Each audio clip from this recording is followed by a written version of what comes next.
Assalamualaikum warahmatullahi wabarakatuh.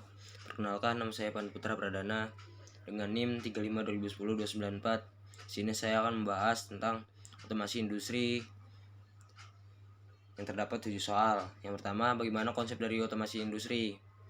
Jadi otomasi industri adalah suatu teknologi yang berhubungan dengan penerapan sistem mekanis, elektronik, dan juga sistem informasi yang berdasarkan komputer untuk bisa mengoperasikan dan juga mengendalikan produksi perusahaan. Jadi di sini terdapat 3 konsep dasarnya. Yang pertama, mulai secara perlahan menggantikan teknologi yang lama. Cara pertama yang bisa Anda lakukan untuk bisa melakukan otomasi industri adalah dengan segera memulai otomasi yang di dalam perusahaan Anda sendiri.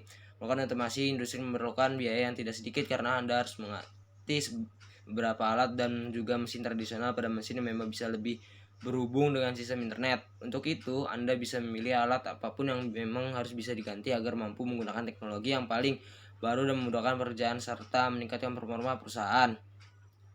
Saat Anda memilih untuk melakukan otomasi pada bisnis, peralatan tidak langsung akan terpasang begitu saja secara otomatis. Anda harus bisa melakukan penyesuaian pada berbagai alat tersebut. Selain itu, Anda juga harus melakukan pelatihan pada beberapa karyawan terkait teknologi baru tersebut.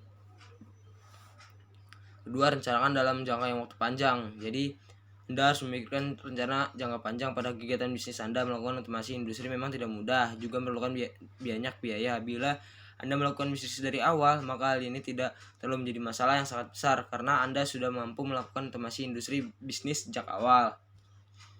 Yang ketiga, memilih alat yang sesuai. Jadi memilih alat yang sesuai adalah untuk itu salah satu cara agar otomasi bisa berjalan dengan baik adalah dengan memilih alat yang memang sesuai dengan keperluan Anda. Terdapat beberapa alat yang bisa digunakan seperti kamera, sensor khusus, komputer, dan lain-lain.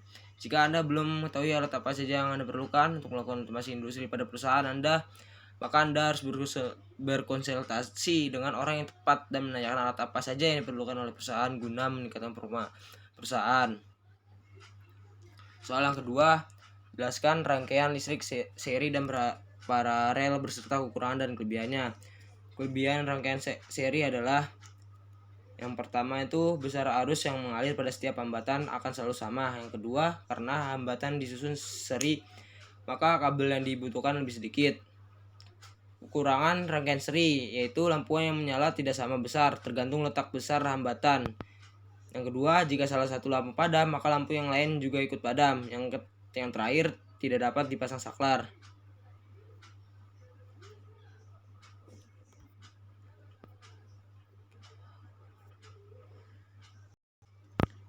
Kelebihan rangkaian paralel. Yang pertama, jika salah satu lampu padam, maka lampu lain tidak akan terpengaruh. Yang kedua, dapat dipasang saklar pada setiap lampu. Yang ketiga, tekanan yang mengalir pada setiap hambatan akan selalu sama sehingga seluruh lampu akan sama terang.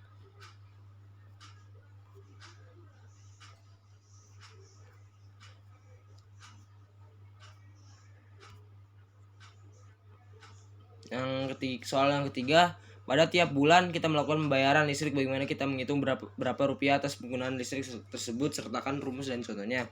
Cara menghitungnya itu yang pertama, di rumah kita ada 900 volt dan 1300 volt sama 2200 volt sama 3300 volt, 4400 volt, 5500 volt, dan 6600 volt ke atas. Batas daya yang berbeda juga akan mempengaruhi pada golongan tarif daya listrik yang berbeda. Misalnya saja untuk listrik 900 volt, di tarif listrik yang harus bayarkan adalah 1352 per kWh. Untuk Anda yang menggunakan golongan 1300 volt atau 5600 volt ke atas, maka tarif dasar listrik yang harus dibayarkan adalah 1467 per 28 per kWh.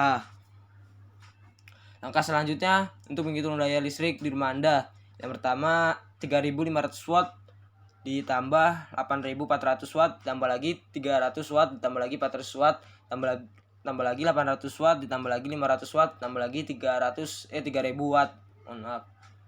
Sama dengan 20.950 watt.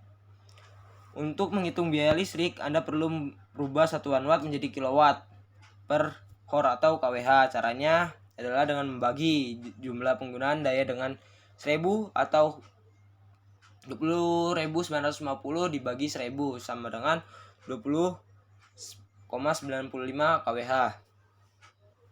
Angka inilah yang kemudian bisa Anda gunakan untuk menghitung perkiraan biaya listrik harian di rumah Anda dengan cara mengkalikannya dengan tarif daya dasar listrik sesuai dengan golongan yang Anda pakai di rumah. Jika tarif listrik Anda 1352 watt, maka cukup mengalikan 20,95 kWh dengan 1352 sehingga ditemukan hasil 28.324,4. Untuk menghitung perkiraan biaya listrik dalam sebulan, maka tinggal mengalikannya dengan 30, yaitu 28.324,4 dikali 30 sama dengan 849.732 rupiah. 4. Soal yang nomor 4. Apakah energi bisa diperbarui ataukah tidak bisa diperbarui? Berikan penjelasan dan uraiannya. Kalau sumber energi tidak diperbarui adalah sumber energi yang dapat habis dan tidak bisa didaur ulang. Contohnya itu kayak minyak bumi. Nah, minyak bumi itu sering dipakai oleh manusia untuk bahan bakar industri, pembangkit listrik, bidang transportasi. Minyak bumi juga bisa diolah seperti solar dan bensin. Yang kedua, batu bara. Batu bara digunakan sebagai bahan bakar yang menggerakkan pembangkit listrik tenaga air atau PLTA. Bisa juga pembangkit listrik tenaga uap atau PLTU. Sumber energi diperbarui adalah sumber energi yang bisa didaur ulang dan dapat diperbarui serta terdapat dalam jumlah banyak. Contohnya kayak energi sinar matahari. Sinar matahari itu sering banget dibutuhkan. Kayak sumber yang sangat besar dan mudah dijumpai. Yang kedua, air.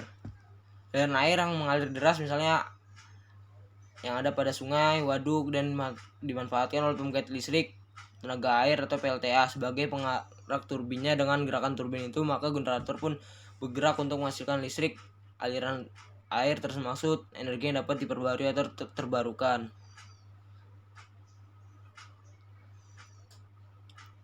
Jelaskan mengenai transformator, cara kerja dan fungsi penggunaan, dan kenapa alat listrik memerlukan transformator. Transformator itu adalah alat statis yang mengubah daya listrik dari satu sirkuit ke sirkuit yang lain tanpa ada bagian yang bergerak. Cara kerja transformator itu, kumparan primer dari trafo menerima tegangan yang bersifat bolak-balik. Arus bolak-balik yang mengikuti kumparan menghasilkan flux yang terus berubah dan berganti yang dihasilkan di sekitaran belitan primer. Fungsi transformator, fungsinya itu alat yang bekerja berdasarkan prinsip induksi elektromagnetik. Tegangan masuk bolak-balik yang membanting primer menimbulkan flux magnet yang idealnya semua bersambung dengan lilitan sekunder. Kegunaan transformator itu ada dua. Menyalurkan energi listrik ke tegangan tinggi atau bisa disebut step up. Contohnya step up itu kayak ada kulkas, televisi, dan komputer. Yang kedua, menurunkan tegangan arus listrik atau bisa disebut step down. Contohnya kayak mencarger handphone atau mencarger baterai kamera.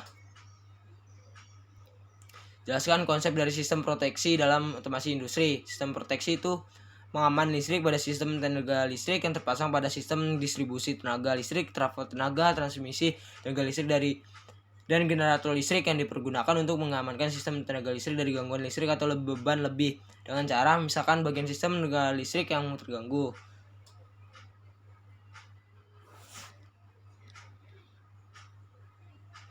Jelaskan bagaimana cara membaca nilai gelang pada resistor 6 warna dan berikan contohnya.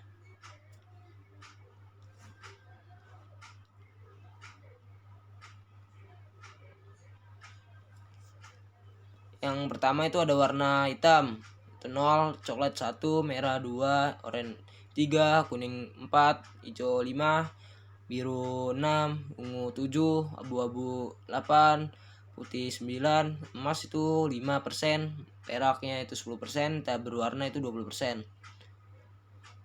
Nah, di sini terdapat contoh soal. Yang pertama itu gelang pertama yang terdapat warna coklat itu 1. Gelang yang kedua warna hitam itu 0. Gelang yang ketiga itu warna hijau, itu yang terdapat nilai 5. Gelang warna perak itu warnanya 10%. Nah contohnya gini, gelang yang pertama coklat itu sama dengan 1, gelang yang kedua hitam itu sama dengan 0, gelang ketiga atau hijau sama dengan 5. 0 di belakang angka gelangan kedua atau bisa dikalikan 10 pangkat 5. Di gelang keempat perak sama dengan 10%. Nah cara mengkalkulasikannya, maka nilai resistor tersebut adalah 10 kali 10 kali 10 pangkat 5. Jadi sama dengan 1 juta ohm atau 1 mWm dengan toleransi 10%. Terima kasih dari saya. Mohon maaf jika ada kesalahan. Wassalamualaikum warahmatullahi wabarakatuh.